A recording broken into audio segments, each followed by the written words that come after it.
Hello, dear students. I hope you fit and fine. I will explain to Punjabi पाठ पुस्तक सुनहरी बोली 8th grade lesson number 2 मिठी रोटी दा जादू जो कि अवतार सिंह संधू ਦੀ लिखी हुई है। ਅੱਜ ਅਸੀਂ ਇਸ कहानी ਨੂੰ ਪੜਾਂਗੇ ਅਤੇ ਇਸ कहानी ਬਾਰੇ ਜਾਣਾਂਗੇ। बहुत समय पहला की गल है, उस वेले जानवर ते पंछी भी इंसानां वांग बोलते सन।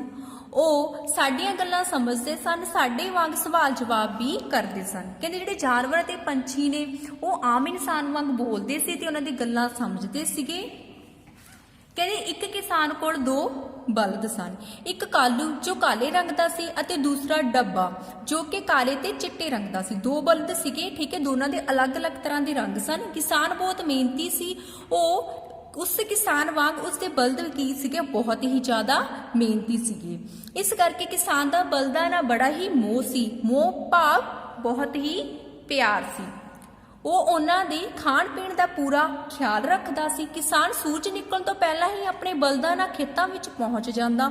ਉਹ ਹਲ ਵਾਉਂਦਾ ਅਤੇ ਸੂਰਜ ਚੜ੍ਹਨ ਤੱਕ ਇੱਕ ਖੇਤ ਨੂੰ ਬੀਜਣ ਯੋਗ ਬਣਾ ਦਿੰਦਾ। ਜਦੋਂ ਕਿਸਾਨ ਦੀ ਪਤਨੀ ਸ਼ਾਹ ਵੇਲਾ ਬੱਚਿਓ ਹੁੰਦਾ ਹੈ ਦੁਪਹਿਰ ਦਾ ਖਾਣਾ ਲੈ ਕੇ ਆਉਂਦੀ ਤਾਂ ਕਿਸਾਨ ਬਲਦਾਂ ਨੂੰ ਘਾਹ ਚਰਨ ਲਈ ਖੋਲ ਦਿੰਦਾ। ਕਿਸਾਨ ਦੀ ਪਤਨੀ ਕਿਸਾਨ ਵਾਸਤੇ ਦਹੀਂ, ਮੱਖਣ, ਮੱਕੀ ਦੀ ਰੋਟੀ ਲੈ ਕੇ ਆਉਂਦੀ। ਉਸ ਨੂੰ ਰੋਟੀ ਖਵਾਉਣ ਤੋਂ ਬਾਅਦ ਉਹ ਟੋਕਰੀ ਵਿੱਚੋਂ 4 ਮਿੱਠੀਆਂ ਰੋਟੀਆਂ ਕੱਢਦੀ ਅਤੇ ਬਲਦਾਂ ਨੂੰ ਕੀ ਕਰਦੀ, ਵਾਜਾਂ ਮਾਰਦੀ, ਮੇਰੇ ਕਮਾਓ ਪੁੱਤਰ ਇੱਧਰ ਆਓ, ਆਓ ਮਿੱਠੀਆਂ ਰੋਟੀਆਂ ਖਾਓ।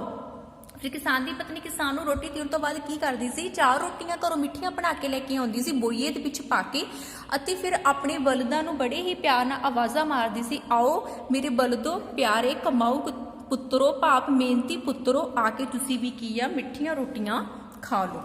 ਇੰਨਾ ਸੁਣਦੇ ਸਾਰ ਦੋਵੇਂ ਬਲਦ ਕਾਲੂ ਅਤੇ ਡੱਬਾ ਆ ਜਾਂਦੇ। ਕਿਸਾਨ ਦੀ ਪਤਨੀ ਉਹਨਾਂ ਦੋਹਾਂ ਨੂੰ ਬੜੇ ਪਿਆਰ ਨਾਲ ਰੋਟੀ ਖਵਾਉਂਦੀ।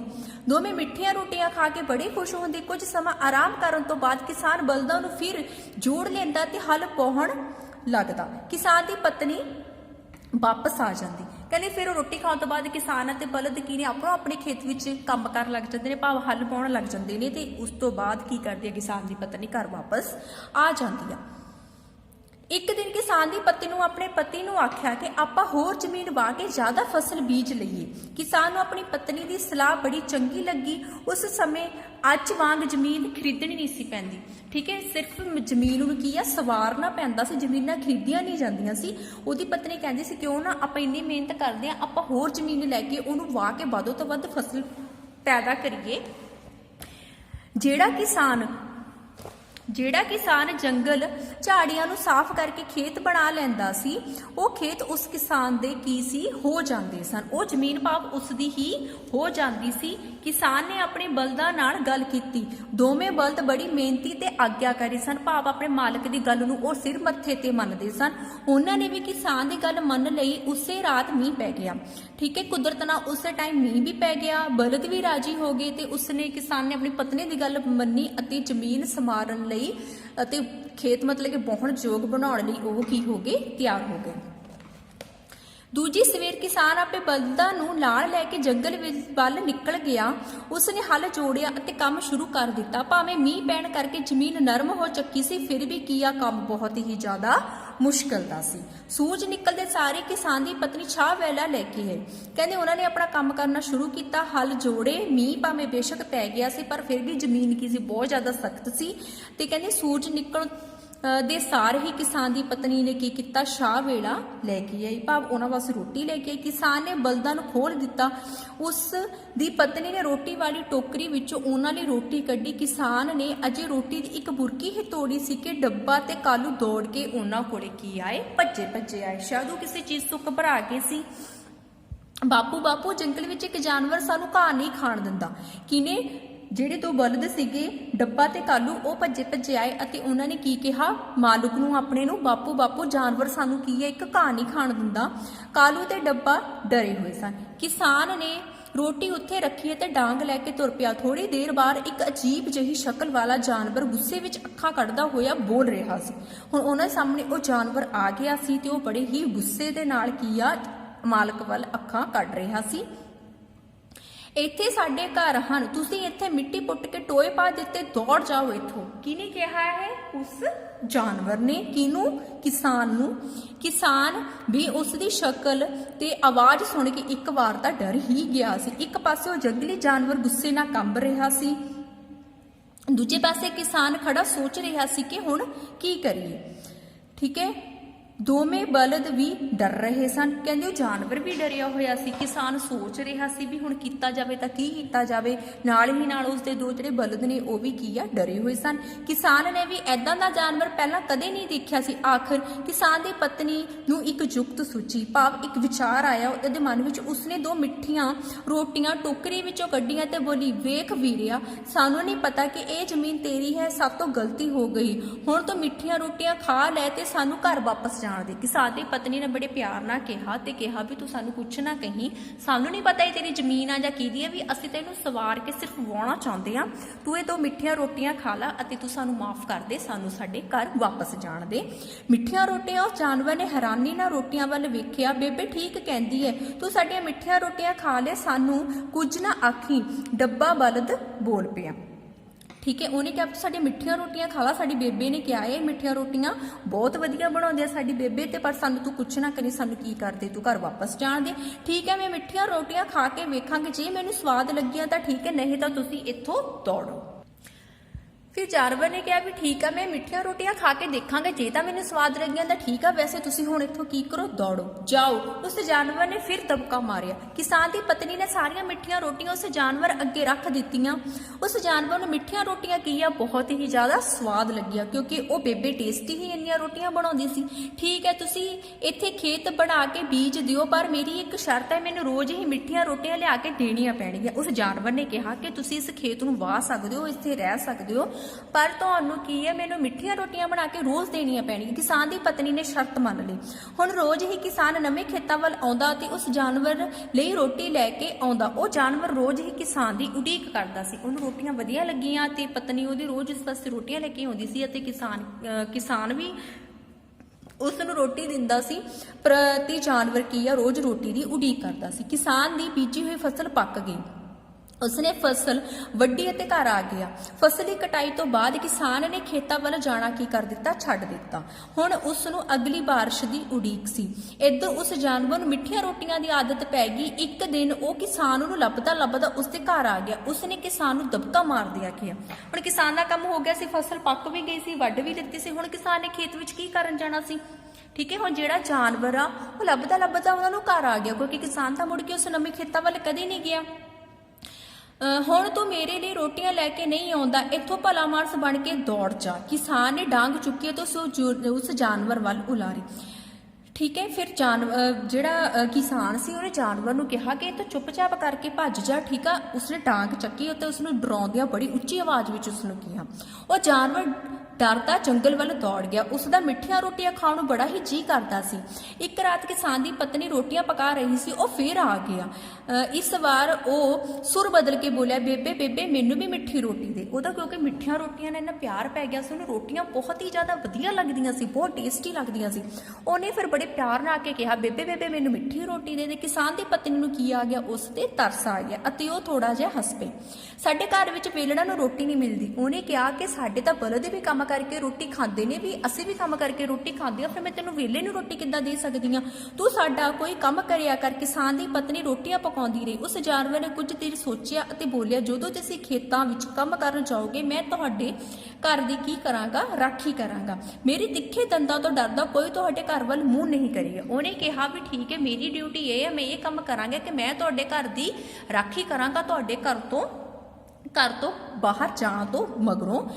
ਤੇਰਾ ਕੀ ਭਰੋਸਾ ਜੇ ਤੂੰ ਜੰਗਲ ਨੂੰ ਦੌੜ ਗਿਆ। ਫਿਰ ਬੇਬੇ ਨੇ ਕਿਹਾ, ਠੀਕ ਆ, ਉਸ ਕਿਸਾਨ ਦੀ ਪਤਨੀ ਕਿਹਾ ਵੀ ਅਸੀਂ ਤੇਰਾ ਯਕੀਨ ਕਿੱਦਾਂ ਕਰ ਸਕਦੇ ਹਾਂ ਜੇ ਤੂੰ ਜੰਗਲ ਨੂੰ ਭੱਜ ਗਿਆ। ਬੇਬੇ ਐ ਕਰ, ਤੂੰ ਮੇਰੇ ਗਲ ਵਿੱਚ ਇੱਕ ਰੱਸੀ ਪਾ ਕੇ ਬੰਨ ਲੈ, ਮੈਨੂੰ ਮਿੱਠੀ ਰੋਟੀ ਪਾ ਦਿਆ ਕਰ। ਉਹ ਕਹਿੰਦਾ ਜੇ ਤੁਹਾਨੂੰ ਮੇਰੀ ਗੱਲ ਤੇ ਯਕੀਨ ਨਹੀਂ ਹੈਗਾ, ਕਹਿੰਦਾ ਤੁਸੀਂ ਮੈਨੂੰ ਕੀ ਕਰੋ, ਇੱਕ ਰੱਸੀ ਲੈ ਕੇ ਇੱਕ ਬੰਨ ਦਵੋ ਤੇ ਮੈਨੂੰ ਸਿਰਫ ਇੱਕ ਮਿੱਠੀ ਰੋਟੀ ਪਾ ਦਿਓ। ਪਰ ਕਿਸਾਨ ਦੀ ਪਤਨੀ ਨੇ ਉਸ ਜਾਨਵਰ ਨੂੰ ਮਿੱਠੀ ਰੋਟੀ ਦੇਣ ਤੋਂ ਪਹਿਲਾਂ ਉਸ ਦੇ ਗਲ ਵਿੱਚ ਰੱਸੀ ਪਾ ਕੇ ਉਸ ਨੂੰ ਬੰਨ ਲਿਆ। ਉਹ ਜਾਨਵਰ ਅੱਜ ਵੀ ਰੋਟੀ ਖਾਂਦਾ ਹੈ ਤੇ ਘਰ ਦੀ ਰਾਖੀ ਕਰਦਾ ਹੈ। ਮਿੱਠੀ ਰੋਟੀ ਨੇ ਉਸ ਨੂੰ ਵਾਪਸ ਜੰਗਲ ਵੱਲ ਨਾ ਜਾਣ ਦਿੱਤਾ। ਬੱਚਿਓ, ਤੁਸੀਂ ਸਮਝ ਗਏ ਹੋਵੋਗੇ ਉਹ ਜਾਨਵਰ ਕੌਣ ਹੈ, ਨਹੀਂ ਸਮਝੇ? ਉਹ ਜਾਨਵਰ ਤੁਹਾਡੇ ਘਰ ਦਾ ਰੱਖਾ, ਘਰ ਦਾ ਪਹਿਰਾ, ਤੁਹਾਡਾ ਵਫਾਦਾਰ ਕੀ ਹੈ? ਕੁੱਤਾ। ਇੱਕ ਕੁੱਤਾ ਹੁੰਦਾ ਜੋ ਪੂਰੇ ਘਰ ਦਾ ਆਪਣੇ ਮਾਲਕ ਦਾ ਵਫਾਦਾਰ ਹੁੰਦਾ, ਉਹ ਰੋਟੀ ਖਾਂਦਾ ਤੇ ਆਪਣੇ ਮਾਲਕ ਦੀ ਪੂਰੀ ਉਮਰ ਵਫਾਦਾਰੀ ਕਰਦਾ ਹੈ। ਠੀਕ ਆ ਬੱਚੋ, ਇਹ ਕਹਾਣੀ ਪੂਰੀ ਕੀ ਹੈ? ਇੱਕ ਕੁੱਤੇ ਤੇ ਬਣੀ ਆ ਜੋ ਕਿ ਘਰ ਦੀ ਰਾਖੀ ਕਰਕੇ ਕੀ ਕਰਦਾ ਆ? ਮਿੱਠੀ ਰੋਟੀ ਖਾਂਦਾ ਆ। ਬੱਚੇ ਤੁਸੀਂ ਇਹ ਕਹਾਣੀ ਪੜ੍ਹੀ, ਸੁਣੀ ਅਤੇ ਤੁਹਾਨੂੰ ਇਸ ਤੋਂ ਬਹੁਤ ਹੀ ਸਿੱਖਿਆ ਵੀ ਪ੍ਰਾਪਤ ਹੋਈ ਹੋਊਗੀ। ਤੁਸੀਂ ਬਹੁਤ ਨਵੀਆਂ ਗੱਲਾਂ ਵੀ ਸਿੱਖੀਆਂ ਹੋਣਗੀਆਂ। ਬੱਚਿਓ ਥਰਡ ਅਸਾਈਨਮੈਂਟ ਦੇ ਵਿੱਚ ਮਿੱਠੀ ਰੋਟੀ ਦਾ ਜਾਦੂ ਜੋ ਕਹਾਣੀ ਸੀਗੀ ਉਹਦਾ ਤੁਹਾਨੂੰ ਬੁੱਕ ਵਰਕ ਕਰਵਾਇਆ ਗਿਆ ਸੀ। ਆਜੋ ਆਪਾਂ ਥੋੜਾ ਜਿਹਾ ਉਹ ਬੁੱਕ ਵਰਕ ਪੜ੍ਹੀਏ। ਇੱਕ ਕਿਸਾਨ ਕੋਲ ਡੈਸ਼ ਬਲਦ ਸਨ। ਕਿੰਨੇ ਸਨ? 2।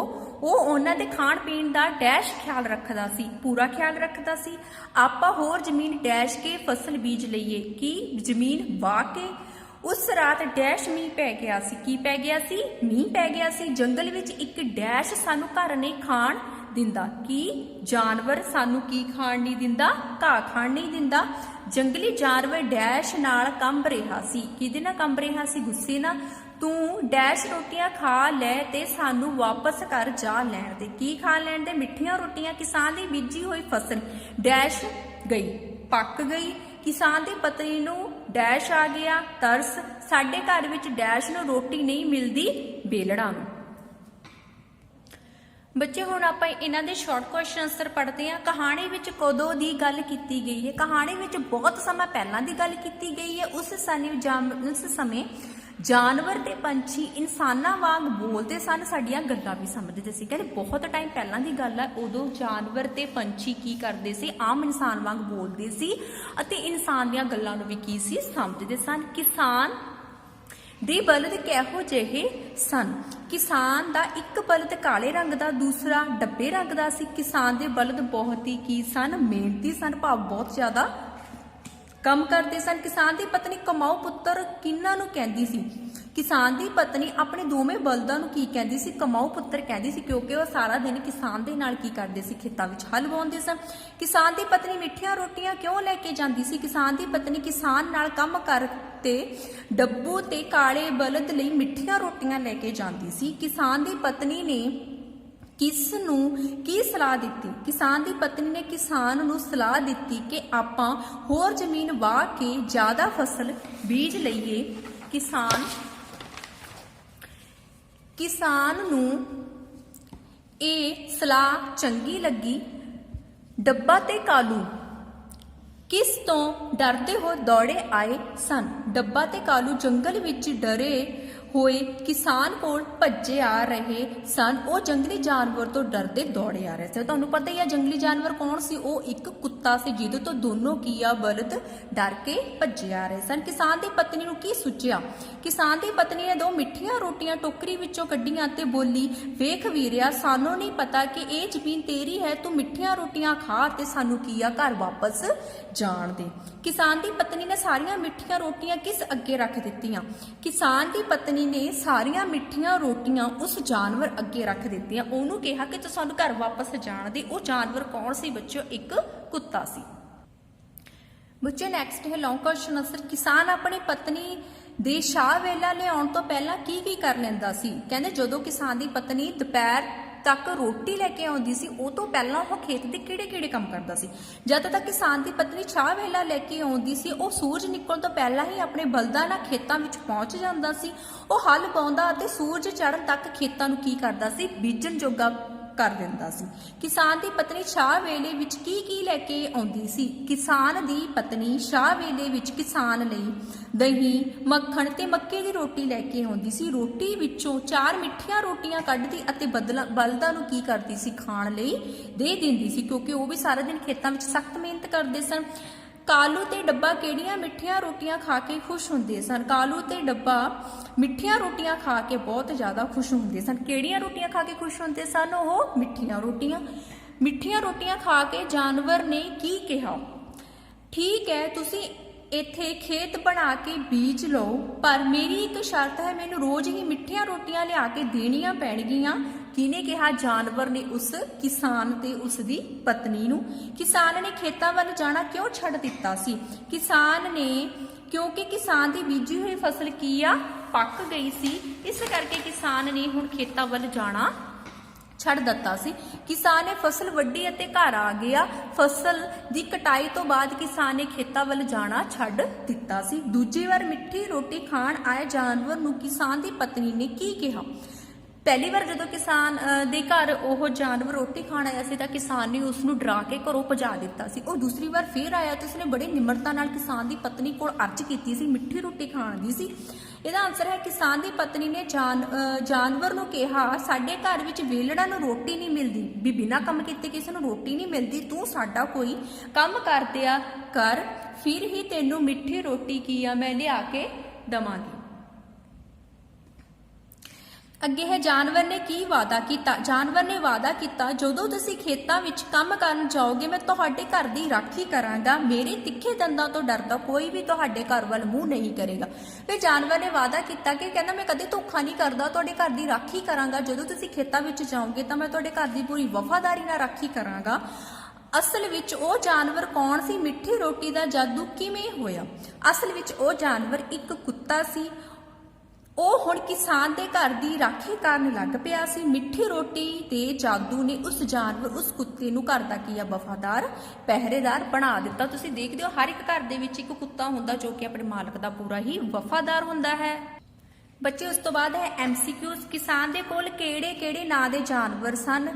ठीक है, किसान दे कोल कालू अते डब्बू नां दे जानवर सन। किसान बलदां नूं लैके खेतां विच कदों तक पहुंच जांदा सी? सूरज निकलण तो पहला। किसान की पत्नी उस लई की लैके आउंदी सी? छाह वेला। किसान की पत्नी कालू बलद अते डब्बे बलद लई किन्नियां रोटियां लैके आउंदी सी? 4। किसान की पत्नी बलदां लई किहड़ियां रोटियां लैके आउंदी सी? मिठियां। मींह पैण नाल जमीन किहो जिही हो गई सी? नरम। कालू अते डब्बू घाह कौन नहीं सी खाण दे रहा? एक अजीब जानवर।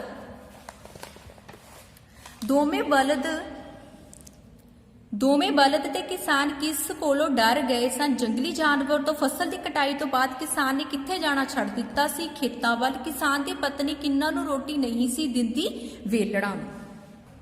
बच्चियों अगे है वाक जानवर। एक जंगली जानवर जंगल विच की आ गया सी। सवाल जवाब। किसान की पत्नी ने किसान नूं की कीते? सवाल जवाब कीते, भाव उस तो पुछगिछ कीती। मेहनती किसान बहुत ही की सी? मेहनती की सी। मोह किसान दा दोवें बलदां नाल बहुत मोह सी, भाव अपने दोवें बलदां नाल उसदा किसान दा बहुत ही ज्यादा की सी? प्यार सी। छाह वेला किसान लई उसकी पत्नी रोज छाह वेला लैके आउंदी सी, भाव दोपहर दा भोजन लैके आउंदी सी। आग्याकारी। दोवें बलद बहुत आग्याकारी सन, भाव अपने मालिक की पूरी गलबात मनदे सन।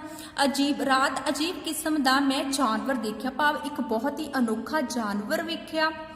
उडीक। माँ अपने बच्चे नूं बाजार लई उडीक रही सी, भाव उसकी वेट कर रही सी। ठीक है। आदत। जानवर नूं मिठी रोटी दी की आदत पै गई सी। तरस। किसान दी पत्नी नूं जानवर ते की आ गया सी? तरस आ गया सी। वेलड़।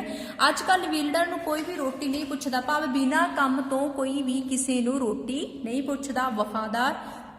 दोवें बलद अपने मालिक प्रति की सन? बहुत ही वफादार सन। किसान खेतां विच फसल बीज रहा सी।